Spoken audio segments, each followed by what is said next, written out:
নমস্কার বন্ধুরা, সকলকে আমার চ্যানেলে স্বাগত। আজকে সুপ্রিম কোর্টে ডিএ মামলা শুনানি ছিল। আজকের শুনানিতে কি হলো, মামলাকারী সংগঠনের আইনজীবীরাই বা কি বললেন, বা রাজ্যের পক্ষ থেকে কি সওয়াল জবাব করা হলো, বা সমস্ত কিছু শুনে বিচারপতিদ্বয় কি বললেন, আজকের ভিডিওতে বিস্তারিতভাবে আলোচনা করব।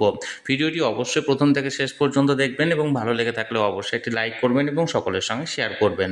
আর সেই সাথে চ্যানেলে প্রথমবার হলে অবশ্যই চ্যানেলটিকে সাবস্ক্রাইব করে নিতে ভুলবেন না। তাহলে চলুন আমরা বিস্তারিত জেনে নিই। আজ অর্থাৎ 27 মে 2025 মাননীয় দুই বিচারপতির এজলাসে মাননীয় বিচারপতি সঞ্জয় কারোল মহাশয় এবং মাননীয় বিচারপতি প্রশান্ত কুমার মিশ্রার এজলাসে আজকে এই ডিএ মামলাটি ওঠার কথা ছিল, যার ক্লজ নাম্বার ছিল 301 এবং নির্দিষ্ট সময়ে মামলাটি উঠেছিল।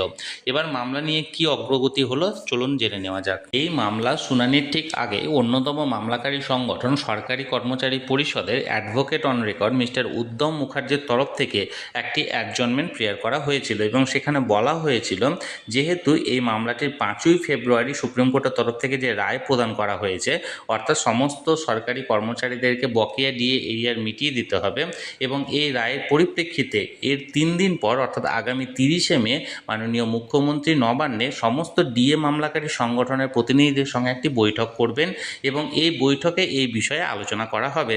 তাই যেহেতু এখনও এই বিষয়টি আলোচনার পর্যায়ে আছে, তাই এই মামলাটির শুনানি আরও 4 সপ্তাহ অর্থাৎ 28 দিনের জন্য পিছিয়ে দেওয়ার একটা আবেদন এখানে করা হয়েছিল, এবং এই আবেদনের পরিপ্রেক্ষিতে মাননীয় বিচারপতিদ্বয় এই মামলাটিকে পুনরায় আবার 4 সপ্তাহের জন্য পিছিয়ে দিয়েছেন এবং সেই মতো এই মামলাটি পুনরায় আবার 4 সপ্তাহ পরে কোনো একটা নির্দিষ্ট ডেটে শুনানির জন্য উঠবে। আমি সবসময় চোখ রেখেছি যে কোনো আপডেট আসা মাত্র তৎক্ষণাৎ সেটা আপনাদের সাথে ভিডিওর মাধ্যমে শেয়ার করে দেবো। তাই যারা যারা এখনও পর্যন্ত চ্যানেলটির সঙ্গে যুক্ত নেই অবশ্যই চ্যানেলটিকে সাবস্ক্রাইব করে চ্যানেলটির সঙ্গে যুক্ত হয়ে যান। আর এই ভিডিওটি ভালো লেগে থাকলে অবশ্যই একটি লাইক করুন এবং সকলের সঙ্গে শেয়ার করুন। আর সেই সাথে অবশ্যই চ্যানেলটিকে সাবস্ক্রাইব করে রাখুন। ধন্যবাদ, দেখা হচ্ছে পরের ভিডিওতে।